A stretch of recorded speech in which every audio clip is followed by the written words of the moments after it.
గోవింద గోవింద గోవింద గోవింద.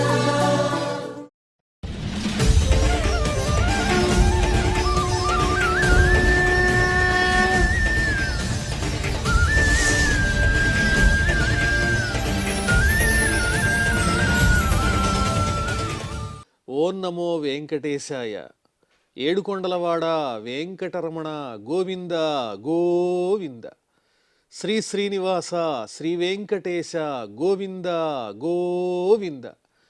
కలియుగ ప్రత్యక్ష దైవం శ్రీనివాస పరబ్రహ్మ అనుగ్రహ విశేషంతో శ్రీమద్భాగవతంలో ఏకాదశ స్కంధంలోని విశేషాలు యథాశక్తి తెలుసుకుంటూ ఉన్నాం.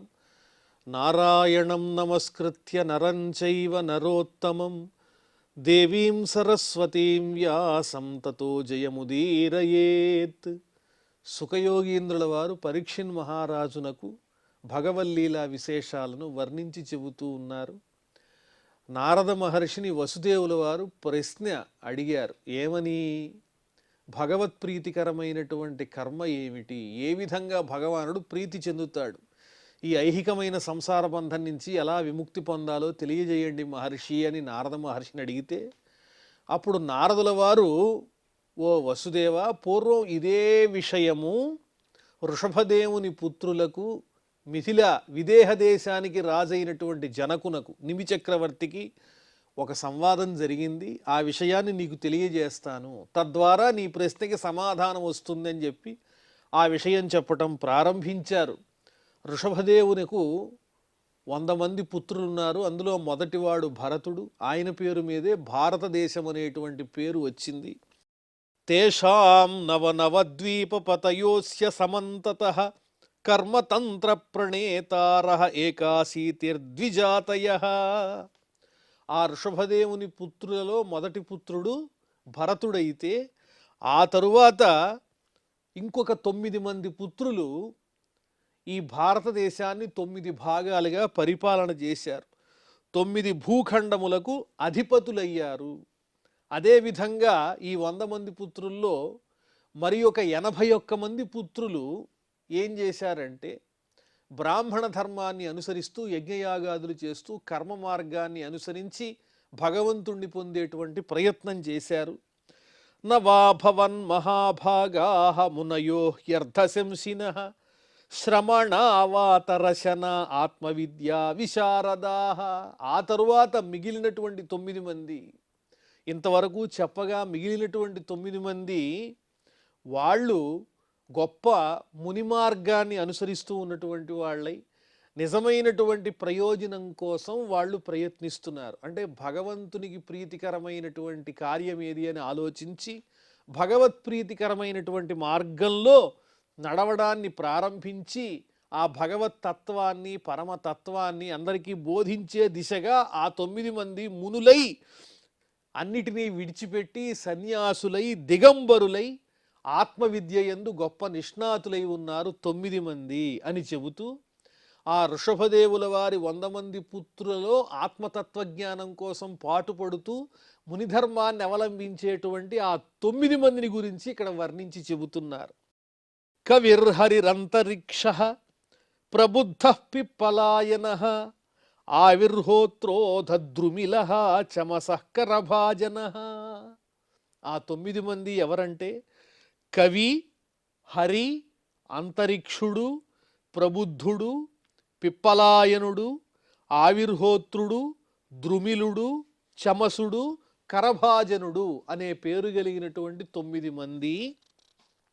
వారు మునివృత్తిని అవలంబిస్తూ నిరంతరము నారాయణ పరాయణులై శ్రీ మహావిష్ణువుని స్మరించడం తప్ప వేరొకటి తెలియదు వాళ్ళకి. త ఏతే భగవద్రూపం విశ్వం సదసదాత్మకం ఆత్మనో అవ్యతిరేకేణ పశ్యంతో వ్యచరన్మహీం. ఈ విశ్వమంతా ప్రపంచమంతా భగవంతుని యొక్క రూపం తప్ప వేరొకటి కాదు. సత్తు అసత్తు స్థూల సూక్ష్మ రూపమైనటువంటి స్థావర జంగమాత్మకమైన ఈ సమస్తమైన విశ్వము పరమాత్మ స్వరూపమే, ఆయన కన్నా భిన్నంగా ఏదీ లేదు అని తలచి ఆయన కంటే అభిన్నంగానే భావన చేస్తూ ఈ జగత్తులో చక్కగా భూమిపై సంచరిస్తూ ఉన్నారు ఆ 9 మంది. అవ్యాహతేష్టగతయ సురసిద్ధ సాధ్య గంధర్వయక్ష నరకిన్నర నాగలోకాన్ ముక్తాశ్చరంతి మునిచారణ భూతనాథ విద్యాధర ద్విజగవాం భువనాని కామం.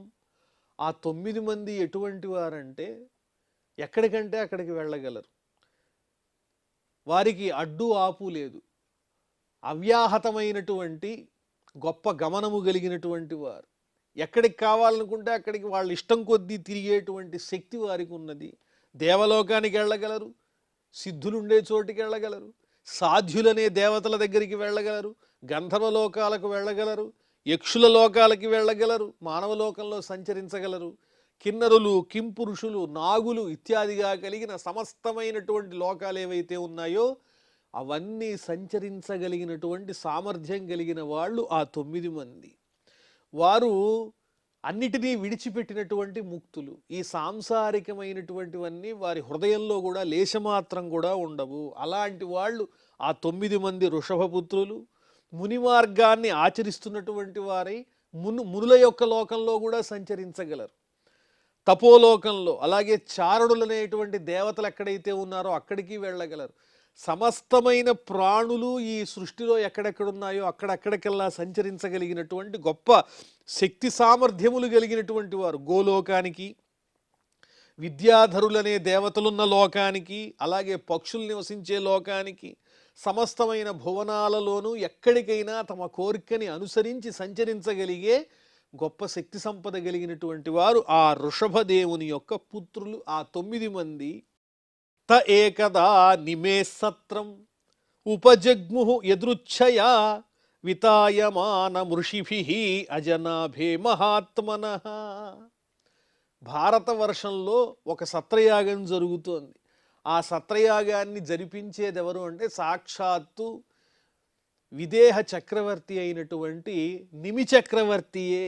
ఆ నిమి చక్రవర్తి ఆధ్వర్యంలో చక్కని సత్రయాగం జరుగుతూ ఉంటే ఈ 9 మంది మునులు, ముని వృత్తిలో ఉన్నటువంటి మహానుభావులు ఆ సత్రయాగం దగ్గరికి వచ్చారు, నిమి చక్రవర్తి దగ్గరకు వచ్చారు.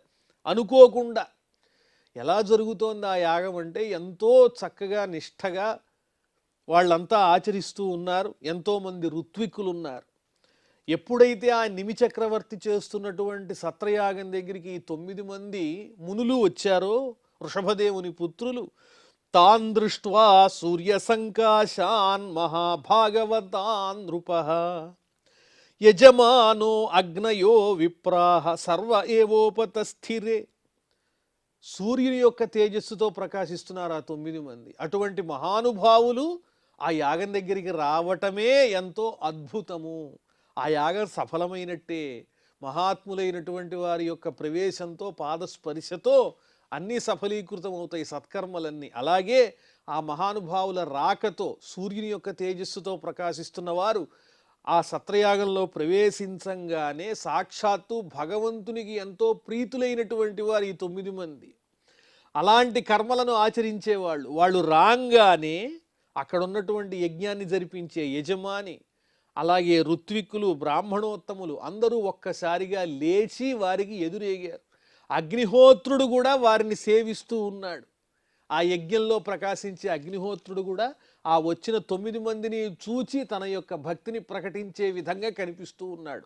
అంత తేజస్సంపన్నులు ఆ 9 మంది కూడా.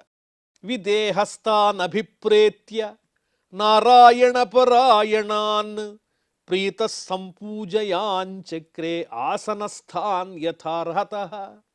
విదేహ దేశాధిపతి అయినటువంటి నిమి చక్రవర్తి తాను జరిపిస్తున్నటువంటి సత్రయాగానికి విచ్చేసిన ఆ 9 మందిని, వృషభదేవుని 100 మంది పుత్రులలో ముని మార్గాన్ని అనుసరిస్తూ మహాత్ములైనటువంటి వారు, నారాయణుణ్ణి నిరంతరము ధ్యానం చేసేటువంటి ఆ వృషభపుత్రులు ఆ సత్రయాగానికి రాగానే నిమి చక్రవర్తి ఎంతో సంప్రీతుడైపోయాడు. నేను చేసే యాగం ఈనాటికి సఫలమైందనుకున్నాడు. వారికి తగిన విధంగా అర్ఘ్యపాద్యాదులతో పూజించి తగిన ఆసనాలు చూపించాడు.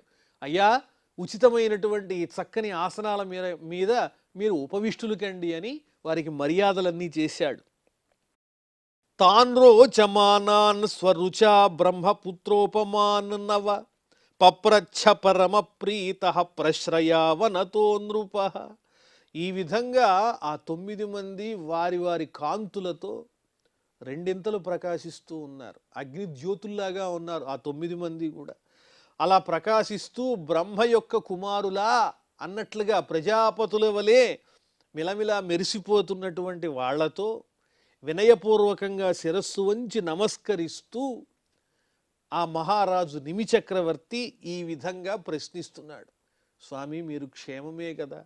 మీ వంటి మహానుభావులు భాగవతోత్తములు విచ్చేశారు మునులని విదేహ ఉవాచ. ఆ నిమిచక్రవర్తి ఇలా అంటున్నారు. మన్యే భగవత సాక్షాత్ పార్షదాన్వో మధుద్విష విష్ణోర్భక్తా హి లోకానాం పావనాయ చరంతి. సాక్షాత్తు మీరు ఆ శ్రీ మహావిష్ణువునకు పరమ ఆప్తులు, భక్తులు. మధు అనేటువంటి రాక్షసుణ్ణి సంహరించినటువంటి ఆ శ్రీ మహావిష్ణువునకు పక్కనే సంచరించేటువంటి పార్షదులే మీరు. అంటే పరమ భక్తాగ్రేసరులు, ఏకాంత భక్తులు. ఎల్లప్పుడూ మీ ముందు ఆ స్వామి యొక్క రూపం ప్రకాశమానంగా గోచరిస్తూనే ఉంటుంది. అలాంటి విష్ణు భక్తుల యొక్క రాక అనేది సమస్త లోకానికి పవిత్రాన్ని చేకూరుస్తుంది, పవిత్రత చేకూరుతుంది లోకాలన్నిటికీ. వారి యొక్క స్పర్శ వల్ల, వారి మాట వల్ల, వారి రాక వల్ల లోకాలన్నీ పునీతమవుతాయి. అలాంటి విష్ణు భక్తులైన మీరు మా యాగానికి రావటం మా భాగ్యం.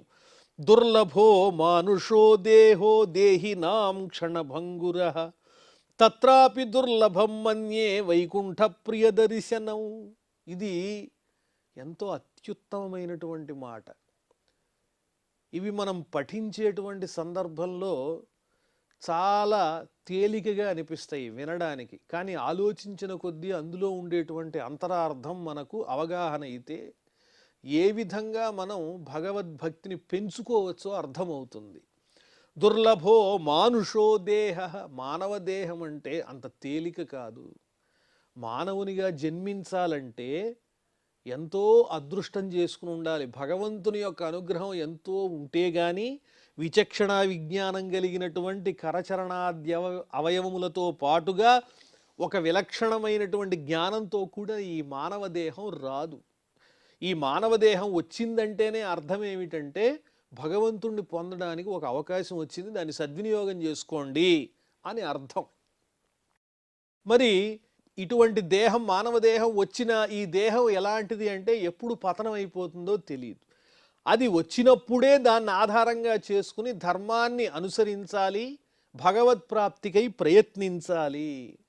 మానవ జన్మ లభించినప్పటికీ కూడా శ్రీమన్నారాయణమూర్తి మీద ప్రేమ కలిగి ఉండేటువంటి లక్షణం, ఆలోచన కలగటం ఇంకా దుర్లభం. ఎన్ని దేహాలు పొందినా మానవ దేహం రావటం ఒక ఎత్తైతే, ఆ మానవ దేహాన్ని పొంది కూడా ఆ జన్మలో శ్రీమన్నారాయణుణ్ణి దైవంగా భావించి పూజించడం అనేది మరో అదృష్టం. ఆ వైకుంఠవాసునికి ప్రియులయ్యే విధంగా ఉండడం అనేది చాలా గొప్ప విషయం. లేదా ఆ వైకుంఠవాసుని యొక్క భక్తులతో సాంగత్యం కలగటం కూడా దుర్లభమే. అత ఆత్యంతికం క్షేమం పృచ్ఛామో భవతో నఘాః సంసారేస్మిన్ క్షణార్ధోపి సత్సంగః సేవధిర్నృణాం. అందువల్ల ఓ మునులారా అని ఆ 9 మందిని ప్రశ్నిస్తున్నారు విదేహరాజైనటువంటి నిమిచక్రవర్తి. ఏమని? ఆత్యంతికం క్షేమం. నేనేం కోరుతున్నానంటే మీ నుంచి అత్యుత్కృష్టమైనటువంటి హితాన్ని కోరుతున్నాను. ప్రియము హితము రెండు ఉంటాయి. ప్రియం అంటే అప్పటికప్పుడు తృప్తినిచ్చేది, ఆనందాన్ని ఇచ్చేది. హితం అంటే శాశ్వతమైనటువంటి ఆనందం. అదేమిటది? మోక్షం వల్ల మాత్రమే శాశ్వతమైన ఆనందం కలుగుతుంది. నిత్యానంద స్వరూపుడైనటువంటి పరమాత్ముని సన్నిధి లభ్యమవుతుంది. మళ్ళీ పుట్టడం, మరణించటం ఉండదు. కాబట్టి నిజమైన క్షేమం ఏంటి అంటే ఆత్యంతికం క్షేమం, పరమోత్కృష్టమైనటువంటి ఆ మోక్షాన్ని గురించి నేను అడుగుతున్నానండి మిమ్మల్ని. ఆ మోక్షాన్ని పొందే మార్గం ఏదో తెలియజేయండి. ఈ సంసార బంధంలో చిక్కుకున్నటువంటి మేము క్షణకాలంలో సగభాగమైనా కూడా వృధా చేయకుండా సత్సంగాన్ని పొందాలి. అదే మానవులు చేయవలసినటువంటి లక్ష్యం. వాళ్ళ యొక్క లక్ష్యం అదై ఉండాలి. ఎందువల్లంటే ఒక క్షణకాలంలో సగభాగమైనా చాలు తారుమారైపోవటానికి. ఎందువల్లంటే ఈ దేహం అనేది శాశ్వతమైనది కాదు, జీవితం అనేది బుద్భుతప్రాయము, ప్రాణాలు ఎప్పుడు పోతాయో తెలియదు. ఈ మానవ జన్మ వచ్చింది, మానవ జన్మలో సత్సంగం చేసేటువంటి విలక్షణమైన ఆలోచన కలిగింది, ఆ ఆలోచనతో పాటు భగవద్భక్తులతో సాంగత్యం కలిగింది. అలాంటప్పుడు సమయాన్ని వృధా చేయొచ్చా? అలాంటి వాళ్ళు వచ్చినప్పుడు స్వామి మీరు ఏ విధంగా భగవంతునికి ప్రియులయ్యారో చెప్పండి, మేము కూడా వెంటనే ఆ పని చేసి మేము ముక్తులమవుతాము అని ఒక అర్ధక్షణం కూడా ఆలస్యం చేయకుండా వెంటనే అడిగి తెలుసుకోవాలి.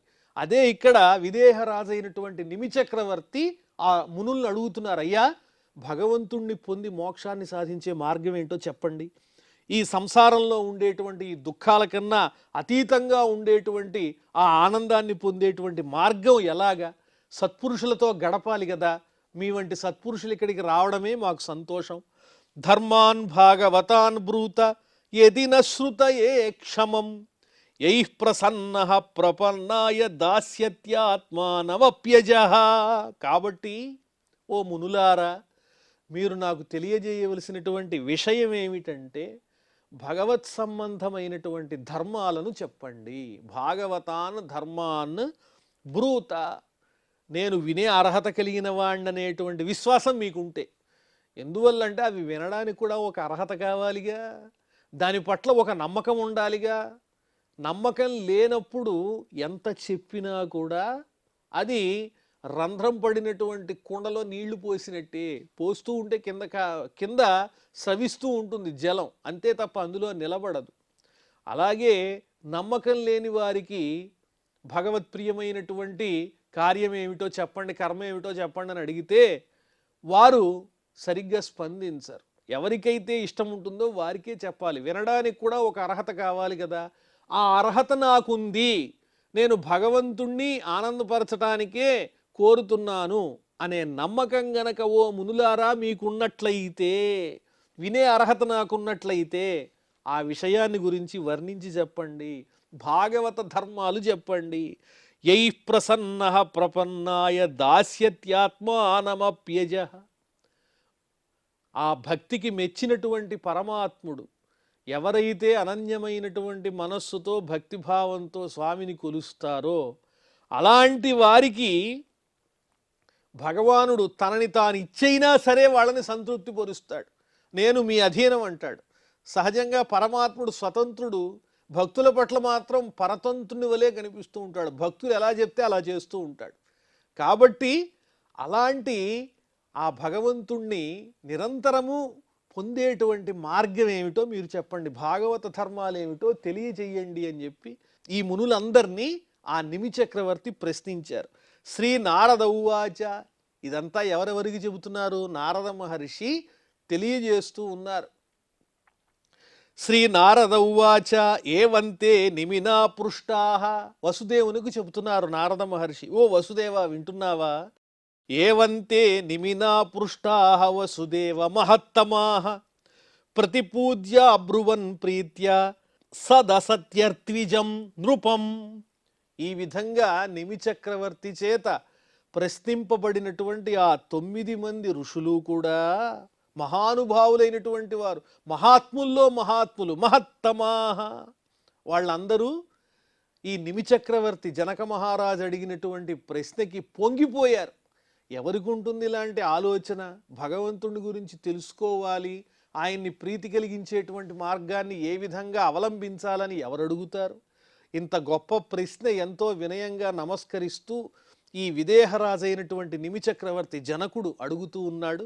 మనం చెప్పాలనుకున్నారు, వెంటనే అతన్ని అభినందించారు. నాయనా, నీ శ్రద్ధకి చాలా మేము సంతోషాన్ని పొందామని, ప్రీతిని పొంది అక్కడున్నటువంటి సభాసదులతోనూ ఋత్వికులతోనూ కూడినటువంటి ఆ మహారాజుతో, నిమిచక్రవర్తితో ఈ 9 మంది మునులు ఈ విధంగా చెప్పడం ప్రారంభించారు. ఆ 9 మందిలో ఒకరైనటువంటి కవి అనే పేరు కలిగినటువంటి ఋషభదేవుని యొక్క పుత్రుడు, ముని మార్గాన్ని ఆచరిస్తూ భగవత్ప్రీతిని పొందినటువంటి ఆ కవి అనేటువంటి మహానుభావుడు ఈ రకంగా ముందుగా ఆ 9 మందిలో మొదట కవి అనేటువంటి మహాత్ముడు ఆ నిమిచక్రవర్తికి ఇలా చెబుతున్నారు. మన్యే అకుతశ్చిద్భయమచ్యుతస్య పాదాంబుజోపాసనమత్ర నిత్యం ఉద్విగ్న బుద్ధే అసదాత్మభావాత్ విశ్వాత్మనా యత్ర నివర్తతే భీహి. ఎప్పుడైతే అజ్ఞానం ఉంటుందో అప్పుడే దేహభ్రాంతి ఉంటుంది. అజ్ఞానం అంటేనే దేహం శాశ్వతం అనుకోవటం, దానివల్ల భయం కలుగుతుంది. ఈ దేహానికి ఏదో ప్రమాదం వస్తోంది, నేను ఇష్టపడినవన్నీ నాకు దక్కట్లేదు, నేనేదో ఈ దేహంతోనే ఇలా ఉండిపోవాలి, అయ్యో ఈ దేహం పోతుందా, ఇలాంటి ఉద్విగ్నత ఏదైతే ఉంటుందో దానివల్లనే భయం కలుగుతుంది. ఎప్పుడైతే దేహభ్రాంతి పోయిందో, ఈ దేహం అనేది అనిత్యం అనే విషయాన్ని శ్రద్ధగా అవగాహన చేసుకుని పరమాత్మను పొందే ప్రయత్నం చేస్తున్నామో అప్పుడు ఆ భయానికి అవకాశమే లేదు. కాబట్టి ముందు ఆ దేహం మీద ఉన్నటువంటి అభిమానాన్ని విడిచిపెట్టాలి, దాని మీద ఉన్నటువంటి ప్రేమని విడిచిపెట్టేయాలి. అది ఎప్పుడు పోతుందో ఆ భయం అంటే, అయ్యా భయం పోవాలి కదండి, మీరు మాట చెప్పినంత మాత్రాన ఈ దేహం మీద ఉన్నటువంటి ప్రేమ పోతుందా? మాటలు వేరు, చేతలు వేరు. ఏదన్నా దెబ్బ తగలంగానే అయ్యయ్యో అని బాధపడతాం కదా, మళ్ళీ ఆ శరీరంలో ఉండే అంగం సరిగా కూరే వరకు మనకి మనశ్శాంతి ఉండదు. ఇది సహజమే కదా లోకంలో. అది ఎలా ఏర్పడుతుంది అంటే, ఈ దేహం మీద ఉండేటువంటి అభిమానం తగ్గాలి అంటే ఆ శ్రీకృష్ణ స్వామి శ్రీ మహావిష్ణువు యొక్క పాదములను ధ్యానించాలి అని చెబుతున్నారు ఆ కవి. ఆ శ్రీ మహావిష్ణువు యొక్క పాదములను ధ్యానించటమే ఆ భయాన్ని పోగొట్టడానికి ప్రధానమైనటువంటి ఉపకరణమై ఉన్నది. ఆ విధంగా గనక ఉపాసన చేసినట్లయితే, ఆ పరమాత్మ అనుగ్రహాన్ని పొందడానికి నిరంతరము ఆ స్వామిని మనం తలుచుకున్నట్లయితే, స్మరించినట్లయితే, ఈ దేహభ్రాంతి ఏదైతే ఉందో అది పోతుంది. దానివల్ల అన్ని భయాలు తొలగిపోతాయి.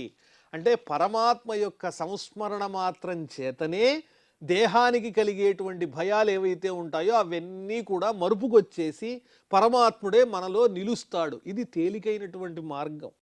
ఏ వై భగవతా ప్రోక్తాః ఉపాయాహ్యాత్మలబ్ధయే అన్యః పుంసామ విదుషాం విద్ధి భాగవతాన్ హితాన్. తేలికగా, ఎంతో సులువుగా ఆ భగవంతుని యొక్క స్వరూపాన్ని తెలుసుకోవాలి అని అనుకుంటే ఆ ఉపాయాలు స్వయంగా ఆ పరమాత్ముడే మనకు అందించాడు. ఆ శ్రీకృష్ణ స్వామి, ఆ శ్రీ మహావిష్ణువే ఏ విధంగా తేలిగ్గా పరమాత్మను పొందొచ్చో మనకి తెలియజేశాడు.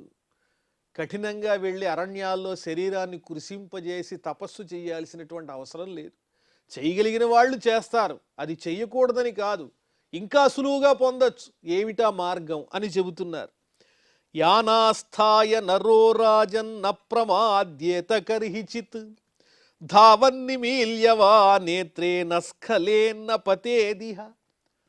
ఆ భగవంతుడు కలిగించినటువంటి మార్గము, ఆయన్ని పొందే ఉపాయం, మనకిచ్చినటువంటి ఉపాయం ఎంత గొప్పదంటే, ఏ మార్గంలో వెడుతున్నా కూడా తడబాట్లు కలగడం అనేది సహజం, పతనం అవ్వటం కూడా సహజం. అది మనం చూస్తాం.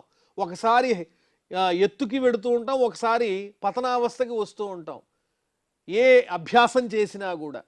కానీ భగవంతుడు మనకందించినటువంటి మార్గంలో గనక మనం ఆయన్ని పొందే ప్రయత్నం చేస్తే, ఈ ఎత్తుపల్లాలు లేనటువంటి సమస్థితితో నిర్భయంగా పరమాత్మని పొందొచ్చు. ఇతరమైన ఏ మార్గాల్ని అనుసరించిన తపస్సు చేసి వెడదామనుకుంటే తపస్సుకి భంగం కావచ్చు, లేదా ఇంకో నియమమో వ్రతమో చేద్దామనుకుంటే అది కూడా సరిగ్గా చెయ్యలేకపోవచ్చు. కానీ భగవంతుడు మనకిచ్చిన ఉపాయం ఏమిటంటే, ఇలాంటి కష్టతరమైనది కానే కాదు, ఎంతో సులువైనది, ఎలాగైనా పొందొచ్చు. ఏ విధంగా అయితే కళ్ళు మూసుకున్నవాడు కష్టం లేకుండా నడిచి వెళ్ళటం సాధ్యం అవుతుందా? సాధ్యం కాదు. కానీ కళ్ళు మూసుకున్నవాడు కూడా హాయిగా నడిచే విధానంగా, ఎంత తేలిగ్గా వెళ్ళే విధానం ఏర్పాటు చేస్తే ఉంటుందో అంత సులువైనటువంటి మార్గం పరమాత్ముడు మనకు ఏర్పాటు చేశాడు. ఉక్తానపి ధర్మాన్ కాంశ్చిద్ అకుర్వాణః భాగవతాన్ ధర్మాన్ శ్రవణ కీర్తనాదీన్ కుర్వాణః తత్ఫలం ప్రాప్నుయాత్. ఈ భగవంతుడిచ్చినటువంటి మార్గంలో తొందరపడినా ఏ విధమైన ప్రమాదము కలుగదు. ఇతరమైనటువంటి వాటిల్లో తొందరపడ్డాం అనుకోండి, ఆ వ్రతభంగం కావచ్చు, తపస్సు భంగం కావచ్చు. కానీ ఈ ఉపాయంలో మాత్రం తడబాటు పడినా కూడా దానివల్ల ప్రయోజనమే తప్ప నష్టం అనేది ఏమాత్రమూ లేదు. చెప్పబడినటువంటి ధర్మములను, నియమములను ఒకంత ఆచరించలేకపోయినప్పటికీ కూడా ఈ భగవత్ సంబంధమైన భగవంతుడిచ్చిన ఉపాయములను మనం ఆశ్రయించటం ద్వారా పరమాత్మను పొందవచ్చు. ఏమిటవి అంటే శ్రవణ కీర్తనాదీన్, పరమాత్ముణ్ణి గురించి వినడం, అలాగే పరమాత్ముణ్ణి చక్కగా కీర్తించటం సిగ్గుపడకుండా. ఇది ఏమన్నా కష్టమైన పనేనా? ఈ నోరు ఉన్నందుకు ఆ పరమాత్మని చక్కగా హాయిగా గోవిందా గోవిందా అని కీర్తించటం, ఎక్కడైనా భగవత్ సంబంధమైనటువంటి చక్కని వృత్తాంతాలు ఉంటే వాటిని శ్రవణం చేయటం, ఇది ఎంత తేలిక. ఇందులో తొందరపడినా ఏ వ్రతభంగము లేదు. ఈ విధంగా పరమాత్మకు సంబంధించినటువంటి గొప్పతనాన్ని వినటం ద్వారా, అలాగే పఠించటం ద్వారా, స్మరించడం ద్వారా ఏమాత్రం ప్రమాదం లేకుండా తేలిగ్గా పరమాత్మని పొందొచ్చు అని ఆ కవి అనే పేరు కలిగినటువంటి ముని తెలియజేస్తూ ఉన్నారు. మరి ఆ తరువాత విశేషాలు మనం మళ్ళీ తెలుసుకుందాం. ప్రస్తుతం క్షమా ప్రార్థనాదులతో ఈ కార్యక్రమాన్ని పరిసమాప్తం చేసుకుందాం.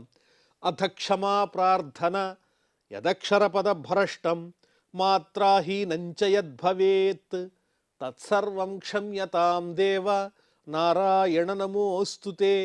శ్రియఃకాంతాయ కళ్యాణ నిధయే నిధయేర్థినాం శ్రీవేంకట నివాసాయ శ్రీనివాసాయ మంగళం.